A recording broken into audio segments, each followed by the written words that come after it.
Welcome to She Persisted. I'm your host, Sadie Sutton, a 19-year-old from the Bay Area studying psychology at the University of Pennsylvania. She Persisted is the teen mental health podcast made for teenagers by a teen. In each episode, I'll bring you authentic, accessible, and relatable conversations about every aspect of mental wellness. You can expect evidence-based teen-approved resources, coping skills, including lots of DBT, insights, and education in each piece of content you consume. She Persisted offers you a safe space to feel validated and understood in your struggle, while encouraging you to take ownership of your journey and build your life worth living. So let's dive in.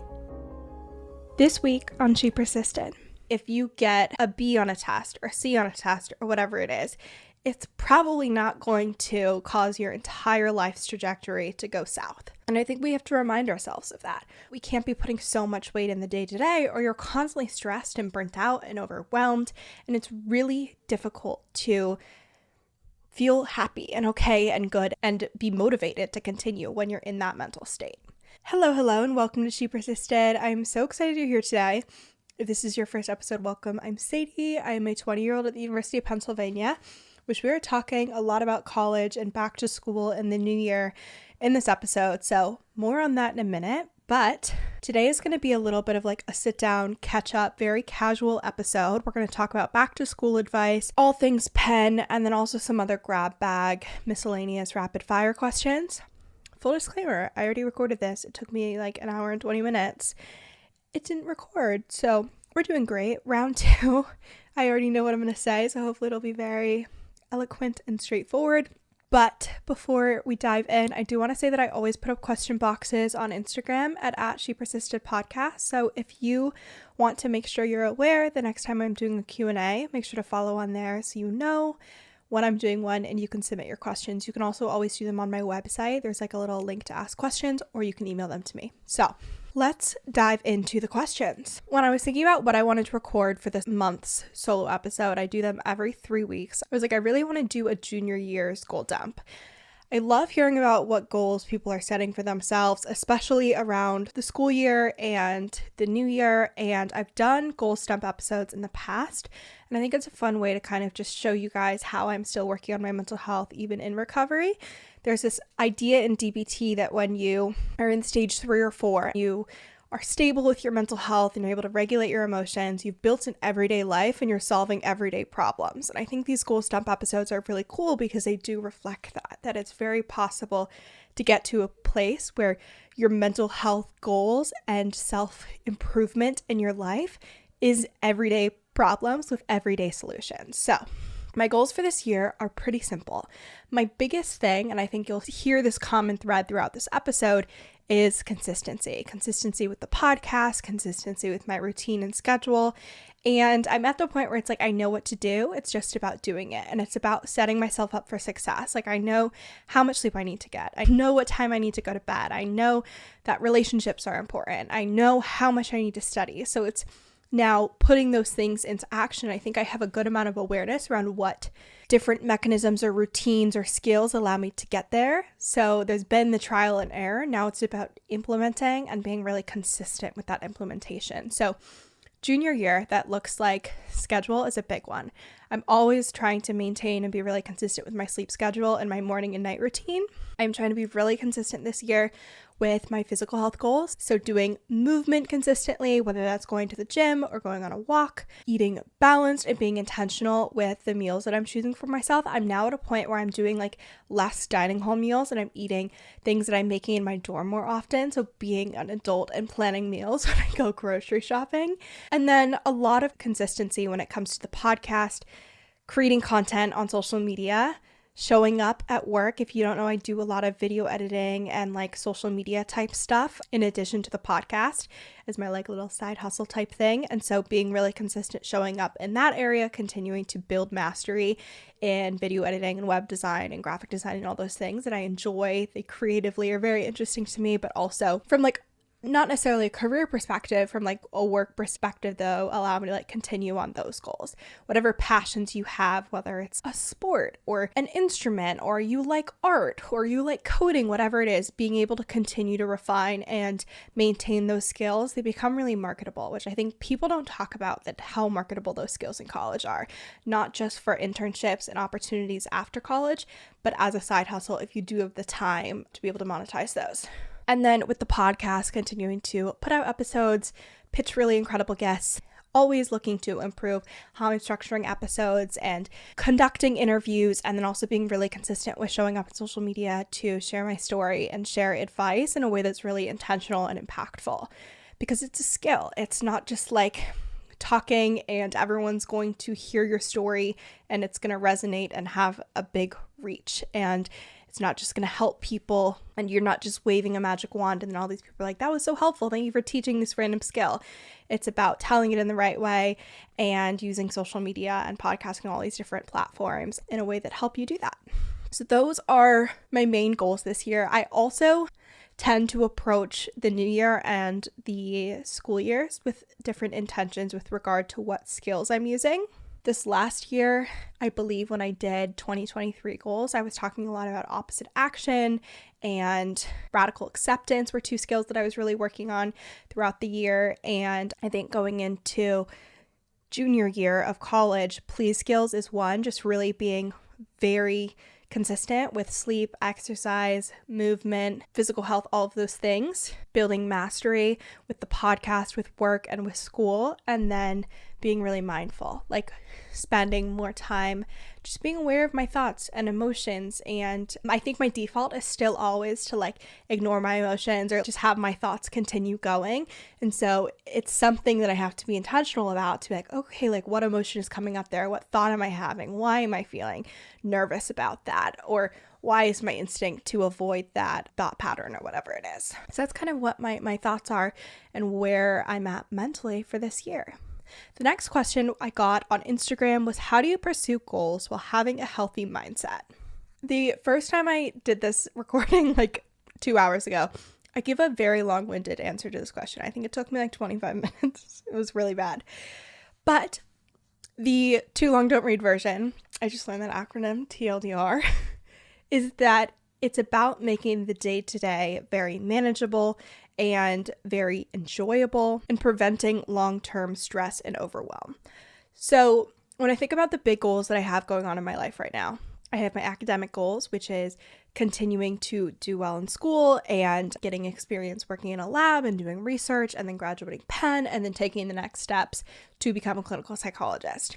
I have the podcast, and so my goal there is to be consistent with episodes, increase downloads, increase reach, grow the show, continue to have on incredible guests, and get better at telling my story both on the podcast and on social media, and just be able to increase the number of people that I'm able to help and just share information to. And then there's work, which like my little side hustle podcast video marketing type stuff. And under that umbrella is like client outreach, onboarding clients, continuing to improve my video editing skills, continuing to share what I do know about podcasting and all of that kind of stuff.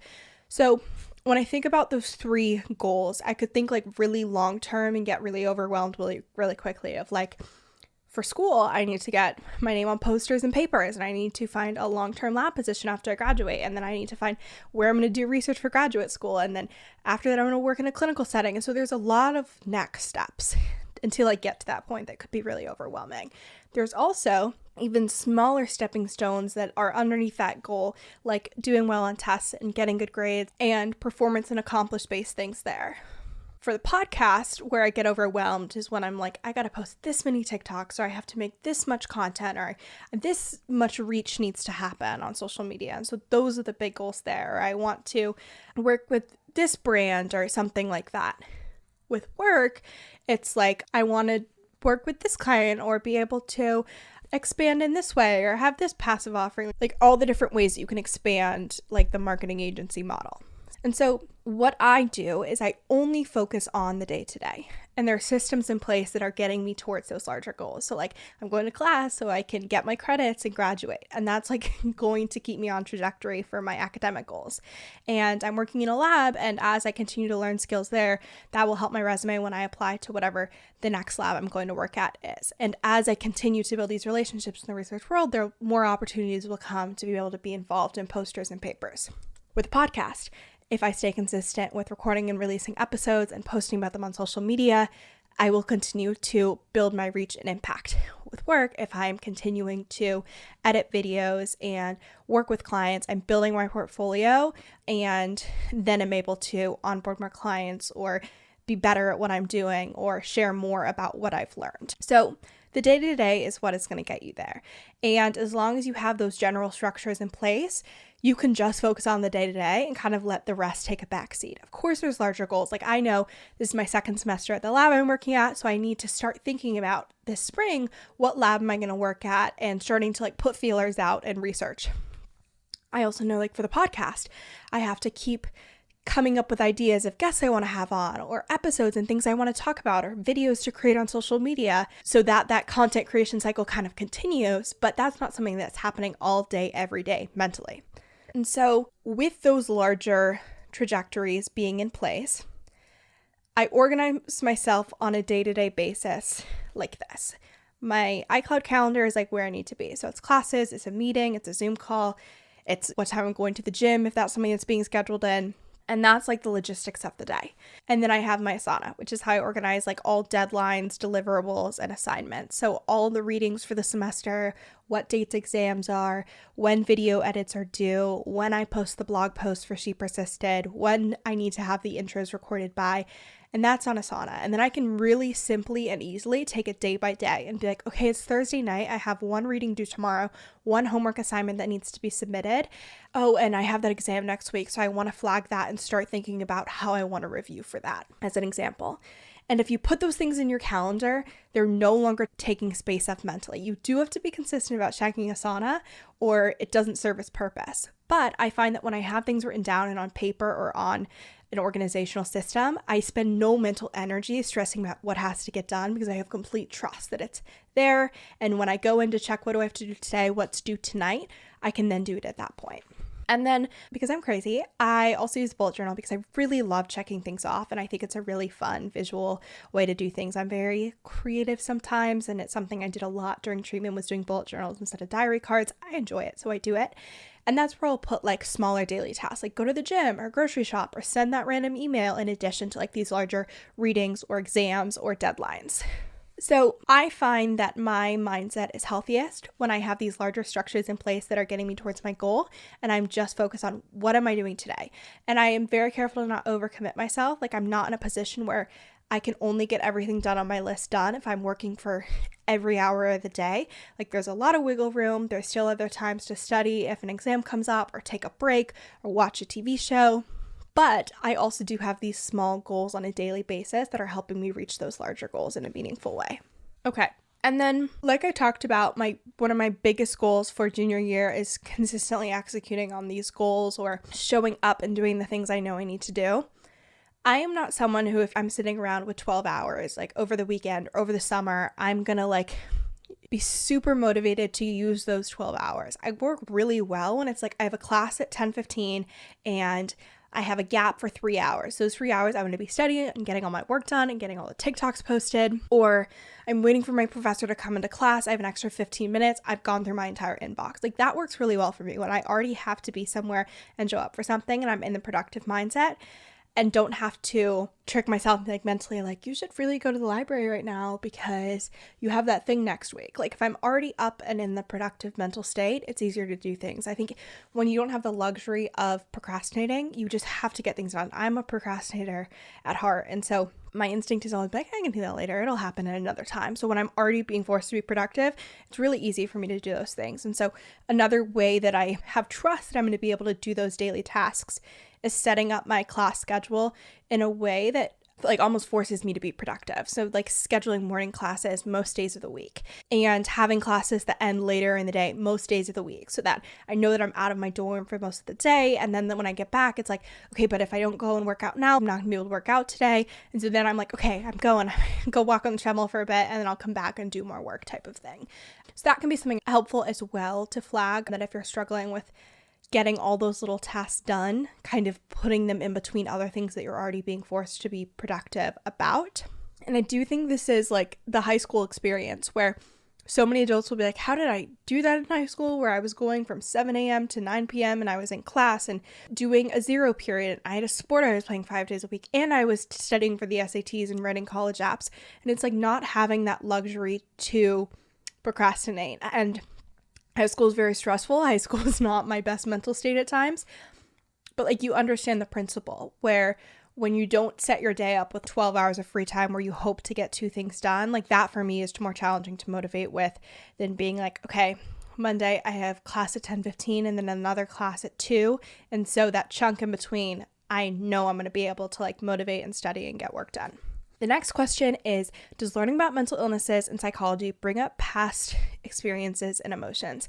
This was something I was super worried about when I started the podcast, and then when I realized I might want to major in psychology in college and continue down a mental health career path.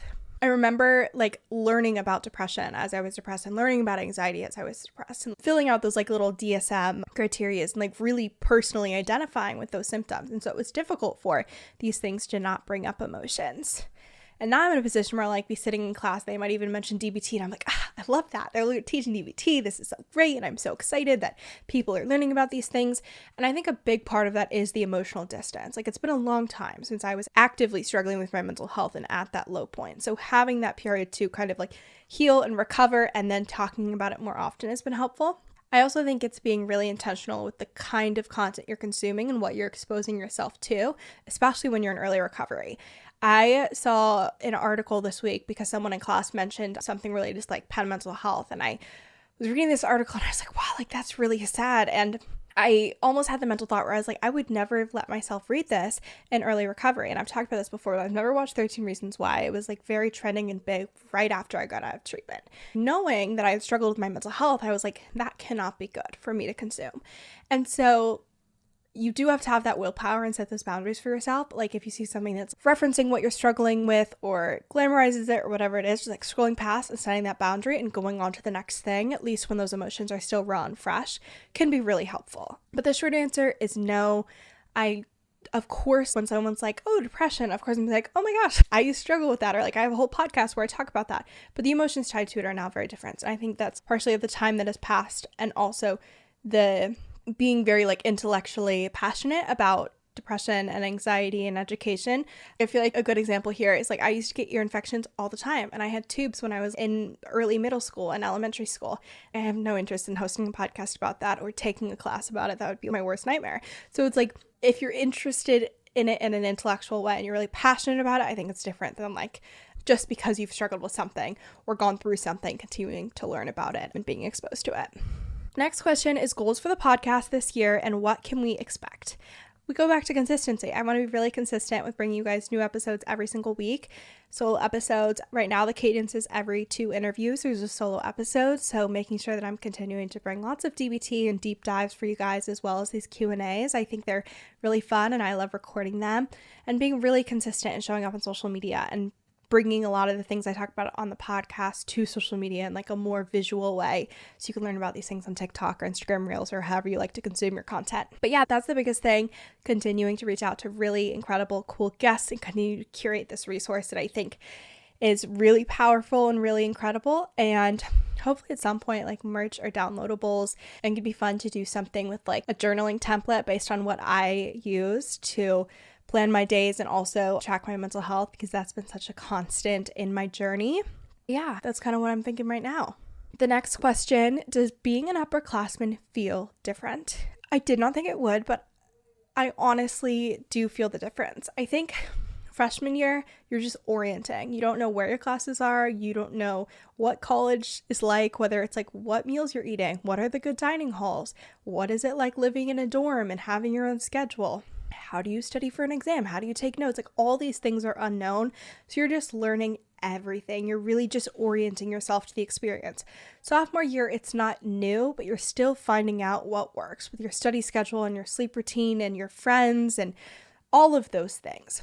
Junior year, I felt like I got to campus and I moved in and I was like, okay, I know what time works for me to go to bed. I know what time I need to get up for a 10:15 class. I know what time I like to eat my meals and where I like to go to grab food between class. And so it's a lot less chaotic and overwhelming, and I feel like you can just kind of be in it and enjoy it and appreciate it. And I also think there's a lot more clarity of like what you're doing. You're not figuring out your major, you're not figuring out what classes you still need to take or what clubs you're in or if you're doing research or not. And so you're kind of just on your path and you're able to really get in that groove, which I think is really awesome. Next question, what have you learned from your first 2 years at Penn that you're implementing this year?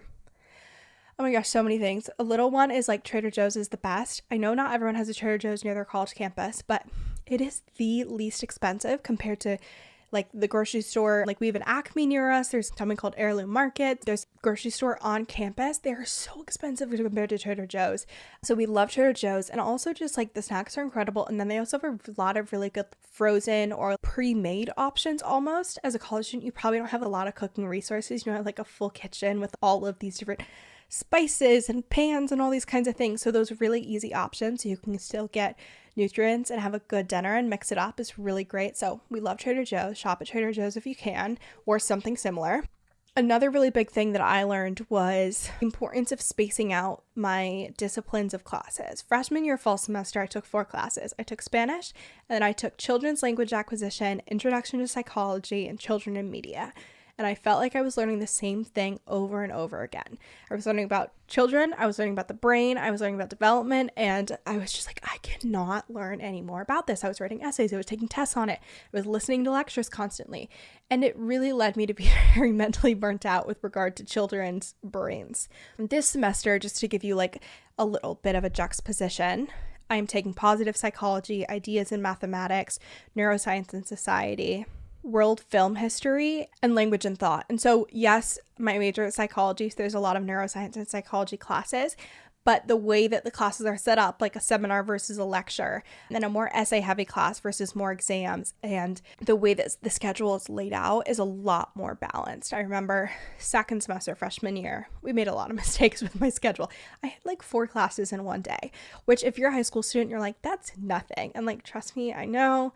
When you get to college and you're just sitting there and listening for like 90 minutes to 2 hours straight and just consuming content at a really fast pace, doing that 4 periods in a row with like no lunch break is not it. It's really hard. I'm sure some people can do it.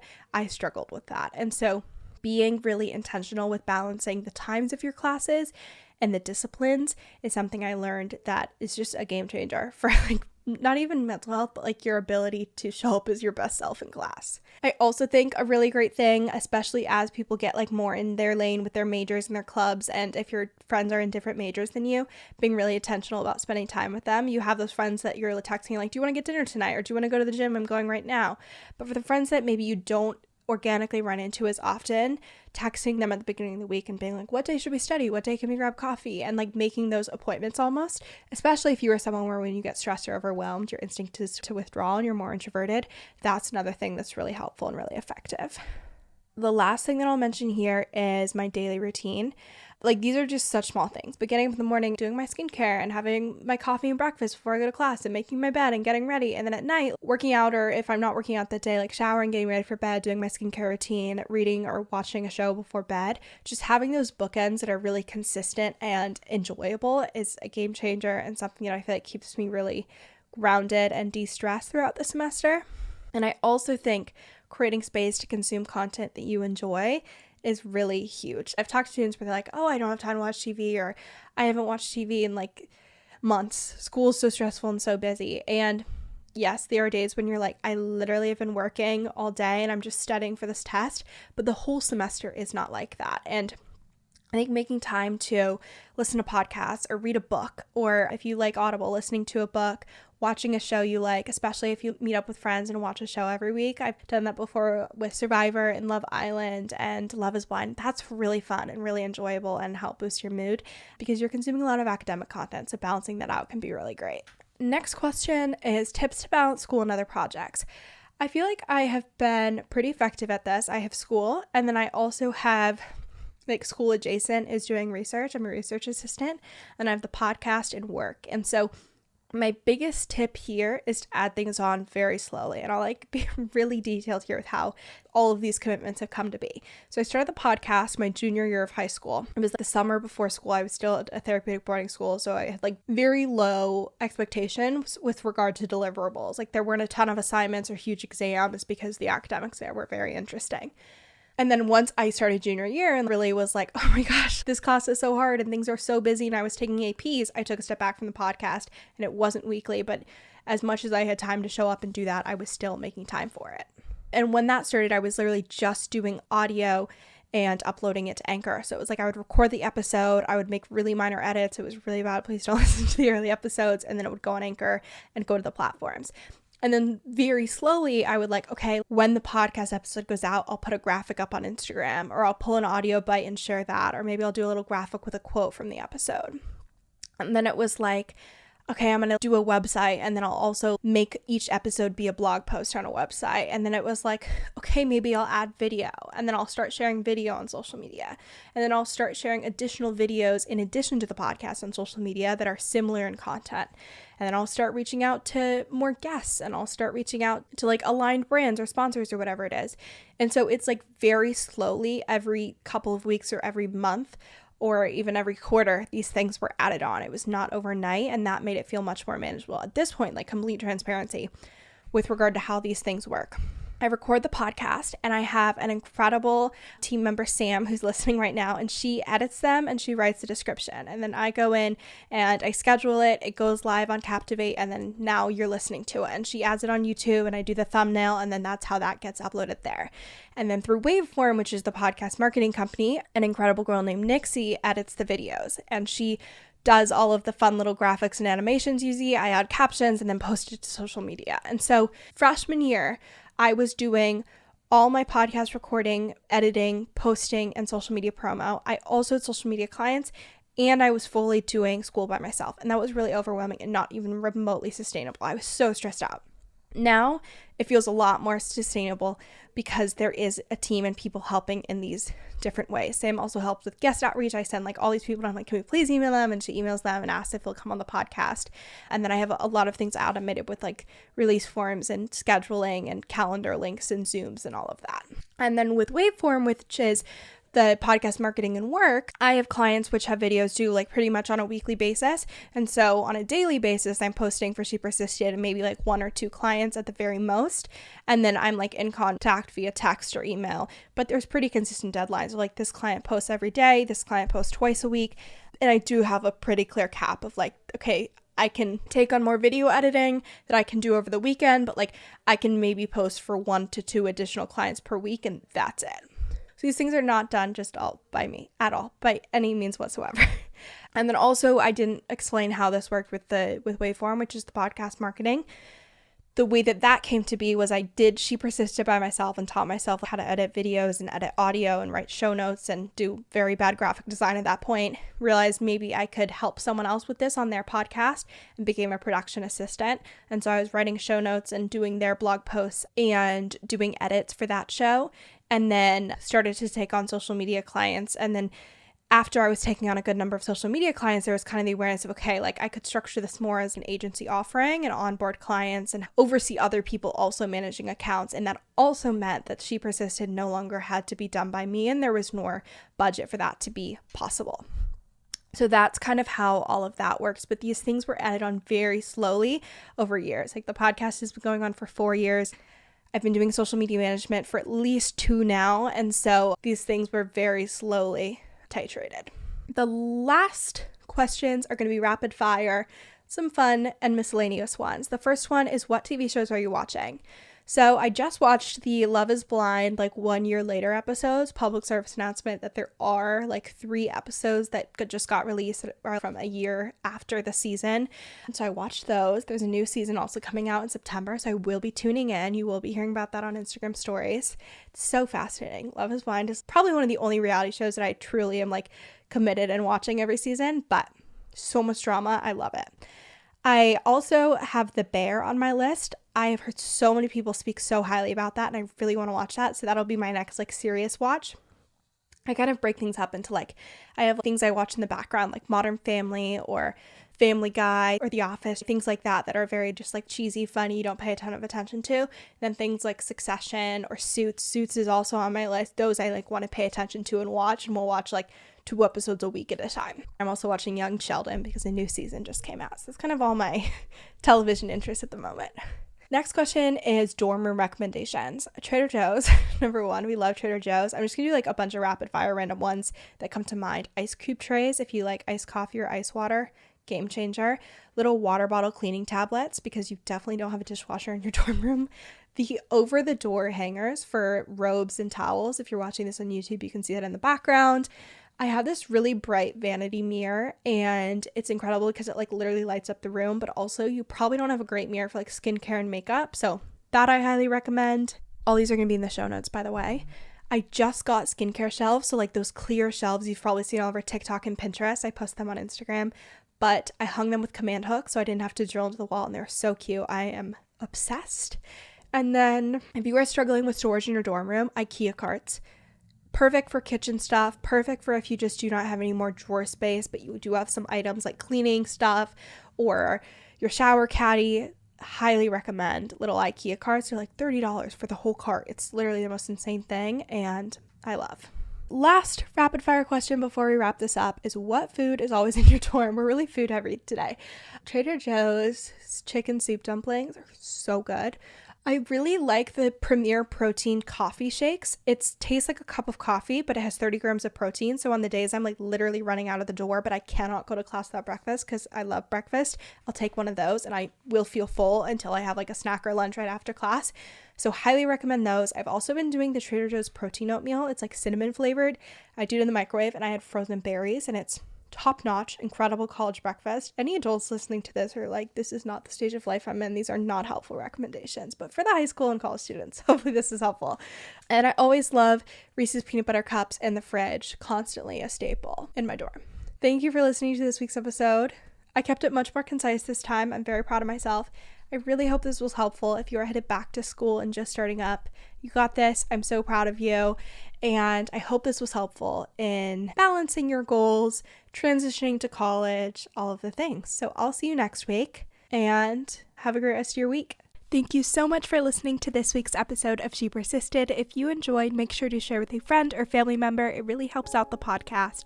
And if you haven't already, leave a review on Apple Podcasts or Spotify. You can also make sure to follow along at She Persisted Podcast on both Instagram and TikTok, and check out all the bonus resources, content, and information on my website, shepersistedpodcast.com. Thanks for supporting, keep persisting, and I'll see you next week.